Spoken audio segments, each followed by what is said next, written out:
Pare,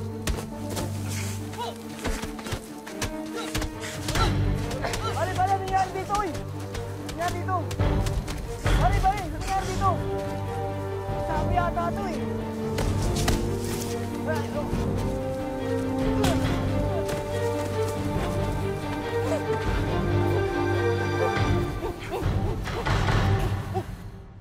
Ang epilepsy ay isang sakit sa utak na nagdudulot ng mga seizure o matinding panginginig at pagkawala ng ulirat. At dahil dito, madalas ay hindi po nakakapag-aral at nakakapagtrabaho ang mga may ganitong kondisyon. Ngunit higit pa rito, ang pinakamalaking sagabal daw ay ang pag-unawa ng ibang tao ukol dito. Madalas kasi ipinagkakait sa kanila ang mga bagay na abot kamay lang sa ibang tao. At ito po ang tampok na kwento ni Nanette ngayon sa Wish Ko Lang. Tingnan mo yan.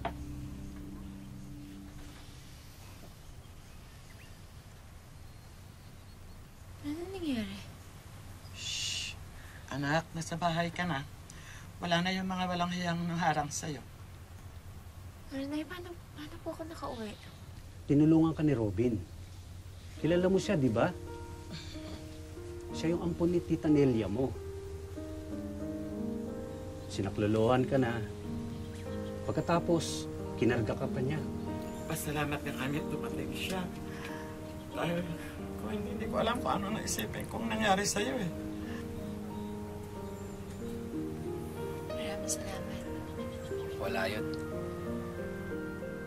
Sige po, uwi na po ako. Oo! Dito ka maghahaponan. Maraming salamat na lang ho, pero kailangan ko na po umuwi. Pero kung okay lang po sa inyo at kay Nanette, gusto ko po sanang dumala ulit para kamustahin ang lagay niya. Sige po, uwi na po ako. Salamat ulit ha. Wala naman po. Nanette.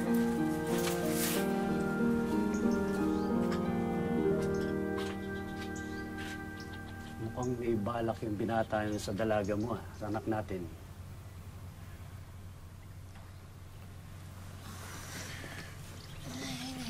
Oh, kaya mo? Kaya ko. Hindi naman itong unang atake na epilepsy ko yan. Higa lang ho muna ako. Tay.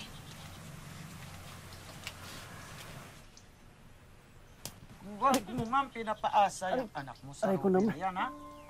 Huwag naman. Ano ba yan? Bakit?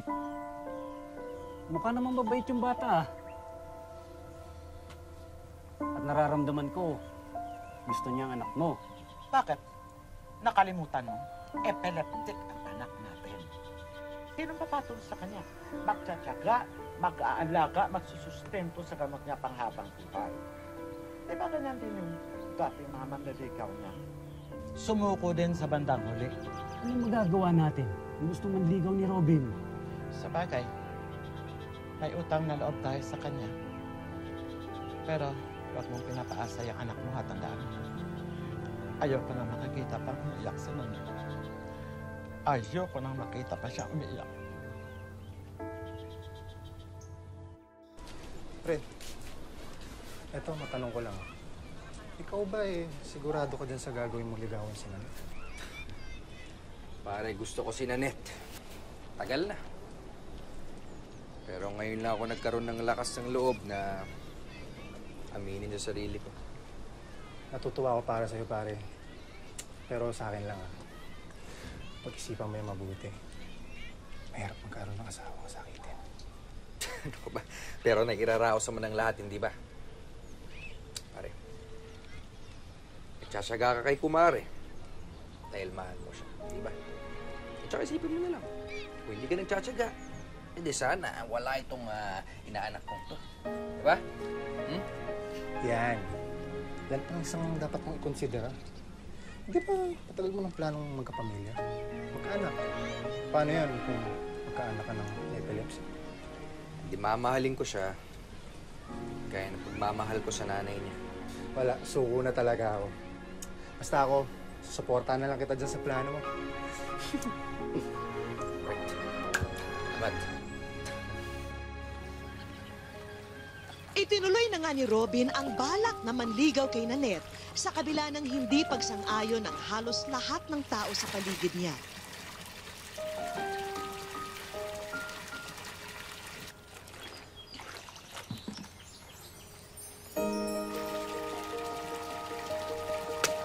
Nanilbihan siya.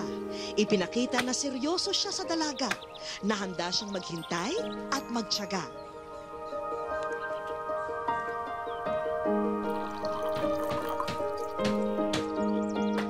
At unti-unti nang nakuha ni Robin ang kalooban ni Nanette.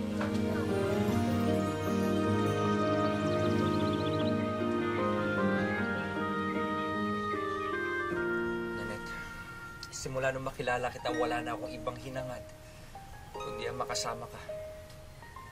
Gusto ko lang malaman mo na mahal kita. Mahal din kita. Talaga? So ano? So tayo na? Nanette, pinapangako ko sa'yo, hindi ka magsisisi. Para sa'yo to. Diyan yung pangalan ko. Nandito naman yung pangalan mo. Parang yung mga singsing ng mga mag-asawa. Hindi ko ito tatanggalin. Pangako ko sa'yo yan. Basta ito ang usapan natin na kapag ayaw mo na at hindi mo na kaya, isoli mo lang yan sa akin. Maiintindihan ko kahit hindi ka na magsalita o magsabi ng dahilan.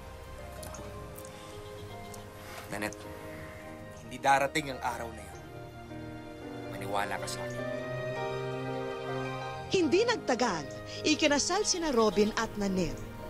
Ngunit dahil sa kalagayan ni Nanette na kailangang palaging may kasama at nagbabantay, nakipisan sila sa kanyang mga magulang. Oh, Mahal, kamusta? Ay, paano ko na eh? Tama-tama ang dating mo, ha? Upo na. Kain na. oo nga. Ay, tawagin ko si tatay. Oo, sige. Muntik na makalimutan. Iho, kumusta ang trabaho? Ay, maayos naman po na eh. Kailangan na naman kasi ni Nanette bumili ng mga gamot. May pera pa ba kayo? Kasya pa naman po. Pag kailangan mo, huwag ka nang mahiya, ha? Hinaipan ka na ng tatay mo, ha? Sige. Sige, kain. Salamat po na eh. Tay, halika na ho. Kain na tayo. Halika na. Paano ko tayo? Palayan ka na. Kain na tayo. Gutom na ako eh. Tayo. Pakainin mo na asawa mo. Ay, bago ho nga pala tayo kumain, may babalita ho ako sa inyo. 2 linggo na ho akong hindi dinadatnan. Ano? Mahal, ang ibig ko bang sabihin? Ako na ata pinakamasayang tao sa buong mundo. Mahal, alam mo, magpa-schedule na tayo ng check-up mo agad-agad. Sige, sa Sabado, wala ka naman pasok nun, di ba? Oo na, sige.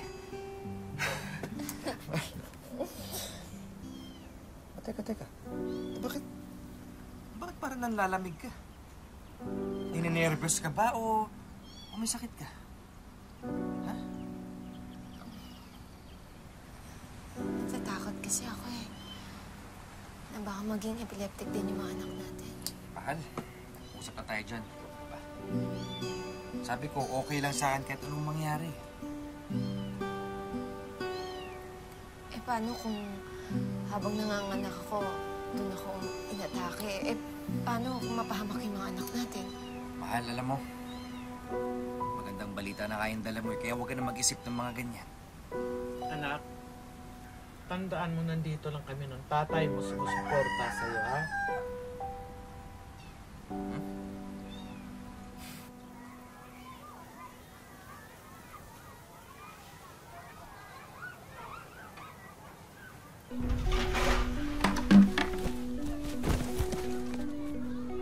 Nanette! Tulong! Nanette! Tulungan niyo kami! Tulong! Tulungan niyo kami ng anak ko! Parang awa na Nanette!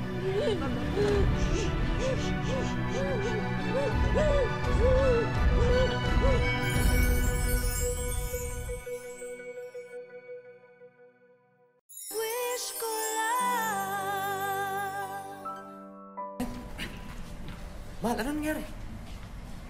Inatake siya habang nasa loob ng banyo. Ano? Ano? May masakit pa sa'yo? Anong pakiramdam mo? Ha? Okay ka lang? Okay naman siya. Parating na ang doktor, dala-dalang eksaminasyon niya. Nakuha na po namin yung resulta ng x-ray at saka yung ibang lab test niya. Huwag ho kayong mag-alala, wala ho siya natamo na serious injuries. Maliban lang po sa mga pasa na natamo niya nung bumagsak po siya sa sahig. Kamusta po yung baby ko? I'm very sorry, Nanette. Hindi ka nagdadalang tao. Delayed lang ang menstruation mo. Kinakalungkot po namin na sabihin sa inyo na wala ho siyang kakayanan para magbuntis. Base ho dun sa mga test na ginawa ho namin. Mataas po kasi ang risk ng isang babae na maging infertile kapag po siya ay may epilepsy. Gawa na rin po ito ng mga chemical na lumalabas sa kanyang katawan. I'm really very sorry po.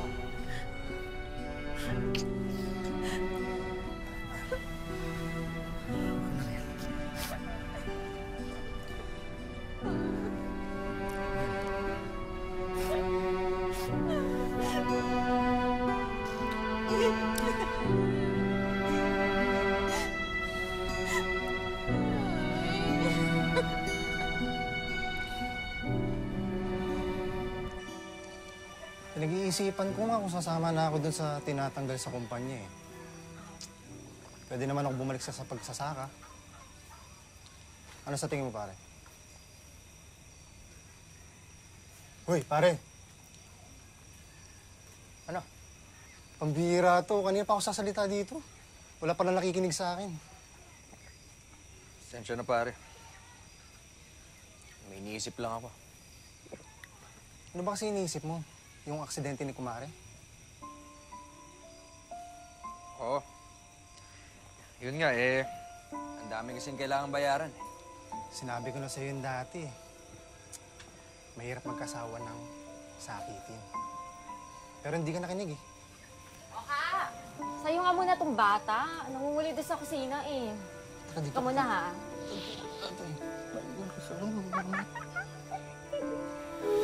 Wala ho siyang kakayanan para magbuntis.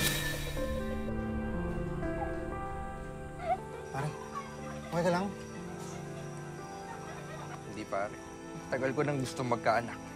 Tagal ko nang pangarap na magkaroon ng sariling pamilya. Pero paano ko magagawa ngayon yun eh? Baog ang misis ko, pare. Baog si misis.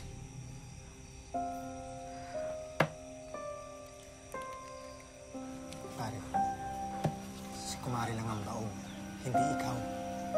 Kaya kung ako sa'yo, ganap ka na ibang babae. Kapag ayaw mo na at hindi mo na kaya, isoli mo lang yan sa akin. Maiintindihan ko kahit hindi ka na magsalita o magsabi ng dahilan.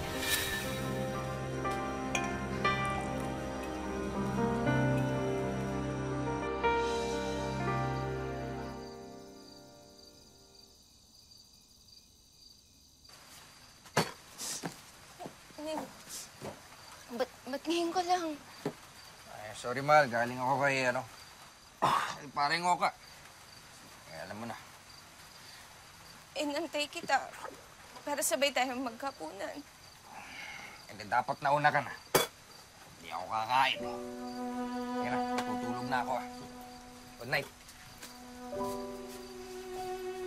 Sige, niligpitin ko na.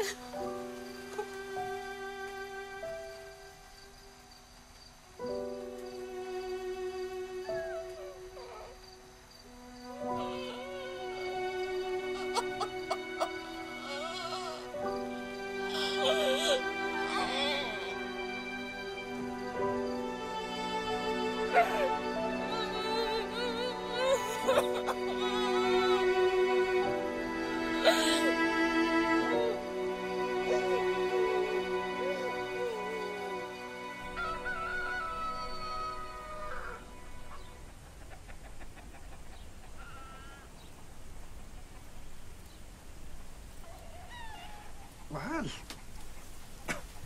Ginagawa mo dyan.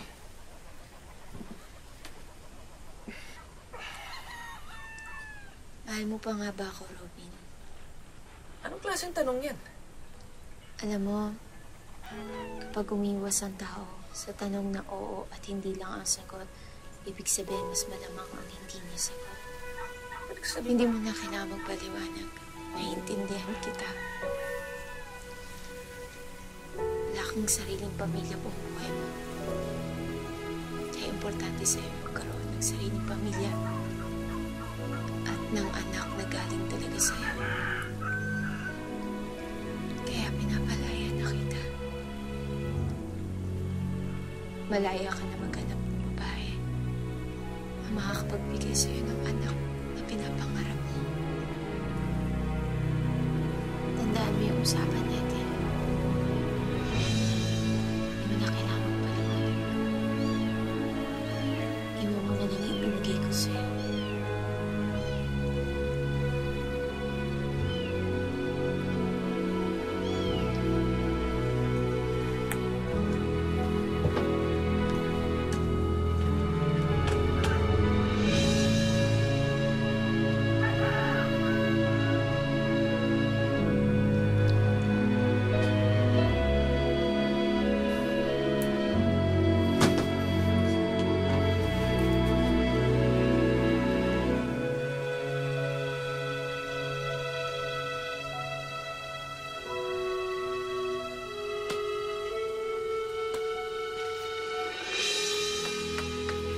Anak, mabuti dumating ka. Ikaw na muna dito ha.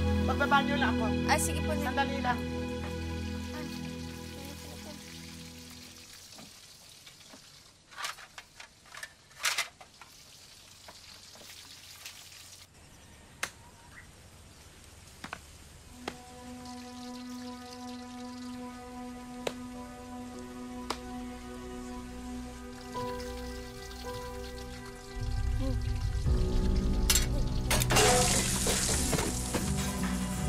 Nalet! Nalet! Diyos ko! Nalet! Robin! Robin! Robin, tulong!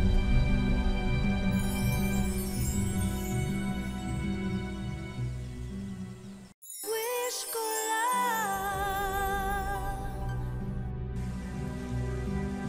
Robin, tulong!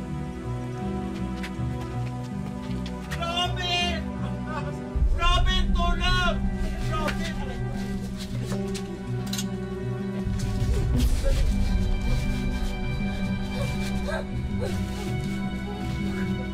Ano nangyari sa kanya? Siya sa ospital.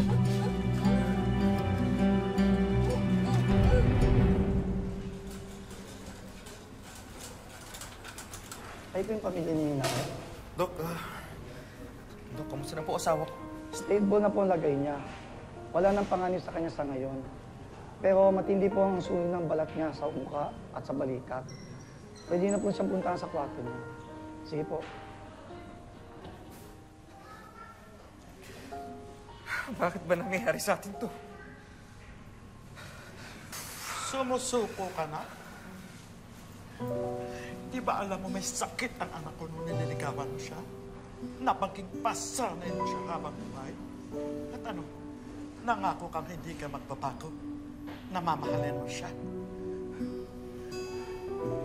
Ngayon, ano dito mahuling araw, napansin ko puro pasakit ang binibigay mo sa kanya. Sige, susuko ka, umalis ka na! Umalis ka na kung susuko ka. Kami mag-asawa mag-aalaga kay Nanay. Kaya ng dati. Kaya namin. Halika na.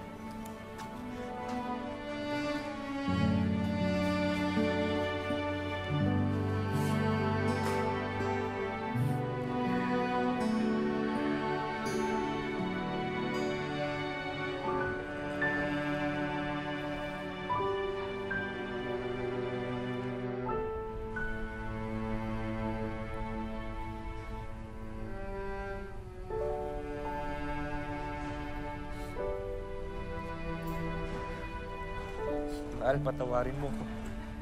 Naging mahina ako. Inuna ko ang mga pangarap ko kaysa sa mga pangako ko sa'yo. Nagpadala ako sa lungkot. Sa sama ng loob na dahil nabigo ang pangarap kong magkaroon ng anak.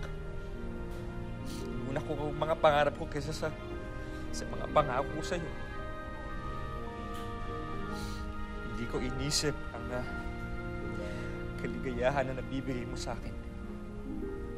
Na yun dapat ang pagtuunan ko ng pansin kaysa ang kalungkutan.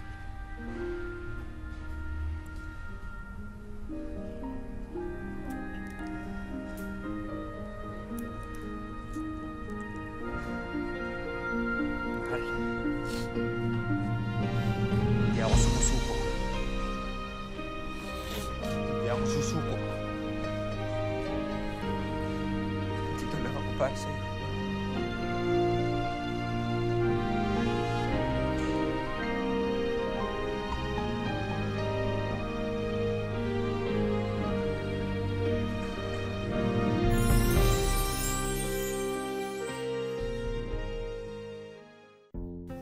Hindi nala ko pagbayaan kung plangga mo ko, hindi mo ako pagbayaan. Ayun lang. Kasi mahal na mahal din kita sabi ko sa kanya. Wish ko lang. Maaga pa lang, dito na ang sadya ni Robin sa puno ng atsuete. Ang mga bunga kasi nito ang pansamantalang ginagamit niya na panggamot sa kanyang kabiyak na si Nanette. Ang kundi dyan ako, nagdating ako dyan. Kita ko, nagkalapog na yung dyan yung kwali. Kaya ay uling naman, kundi nakita mo ang apoy. Sa club. Ako hindi ko nabutan nga doon ko nagapas. Patay. Ganito ang ginagawa ni Robin araw-araw para maibsan kahit papano ang kirot ng mga sugat ng kanyang misis. Sweetie, tsaka lang lagyan na ng dextrose. Tubig ang dextrose ng asawa ko, tsaka nilagay niya. Habang ang kanyang mister, napilitan munang tumigil sa pagsasaka para mabantayang maigi ang asawa, lalo na kung atakihin na naman siya ng epilepsy. Hindi nala ko pagbayaan kung plangga mo ko, hindi mo ako pagbayaan. Ayun lang. Kasi mahal na mahal din kita sabi ko sa kanya. Halos 3 buwan na ang nakalipas mula nang maaksidente si Nanette. At nang nalaman nito ng pamangkin niyang si Jovelyn na nasa Maynila, labis niyang ikinalungkot ang sinapit ng kaanak. Parang nanay ko rin po siya kasi bata pa po ako, wala na po akong nanay. Mga 5 years old po ako. So, tinuri ko na po siyang parang nanay. Mula Maynila, isinama namin si Jovelyn sa Iloilo para muling mabisita ang kanyang auntie Nanette. Halos hindi makapaniwala si Jovelyn sa pagbabago sa itsura ng kanyang auntie Nanette. Pero laking pasalamat niya at nagkita pa sila.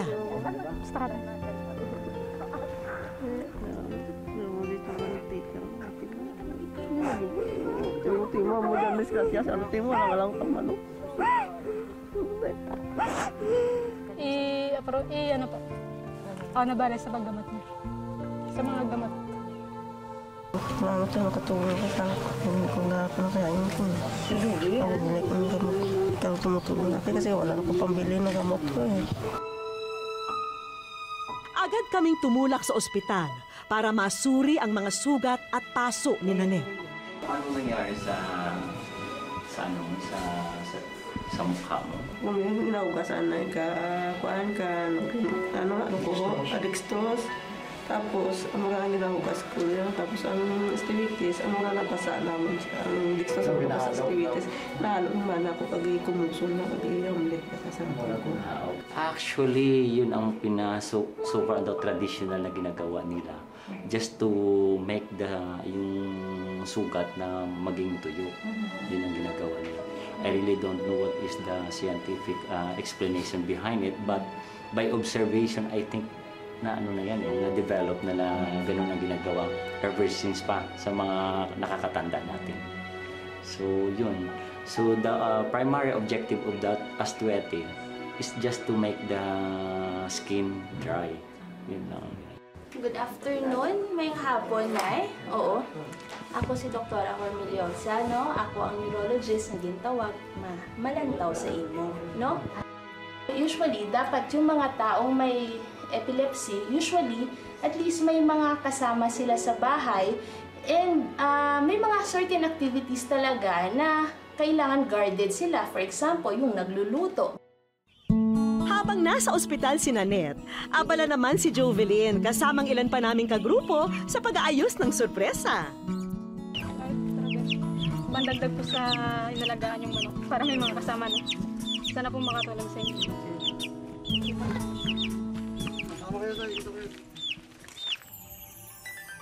Parang hindi pa maunawaan ng mag-asawa kung bakit sila hinandugan ng isang sisiw. Ang hindi nila alam, pambungad lang ang inabot sa kanila ni Jovelyn. Dagdagan pa natin ng 149 na malulusog na sisiw ang alagaan nyo. Akala ko ito lang eh. Sabi niya, isa lang eh. Tapos ito pala dami. Ito pala yung sama niya. May bagong kulungan, inuman ng tubig at pagkain ay ang kasama. Sagot na rin namin ang mga gamot mo, Nanette. Kaya hindi na kailangang umasa sa bisa ng atswete. Una-una po nagpapasalamat po ako sa wish ko lang sa mga bumubuo po nito. Pinatunayan ni na Robin at Nanette na ang tunay na pundasyon ng pagmamahalan ay nasusukat sa sakripisyo at pagsubok na nalampasan bilang mag-asawa. Kaya patuloy lang ang kapit nila sa bisig ng pag-ibig. Wala raw dapat maging kapintasan sa pag-ibig. Kaya mapalad daw si Nanette dahil sa kanyang kabiyak, puso ang umiral at tunay na pagmamahal ang nangibabaw sa kanilang samahan. Maraming salamat po sa inyong pagsubaybay. Ako po si Vicky Morales at ito po ang Wish Ko Lang. May sorpresang naghihintay sa'yo kaya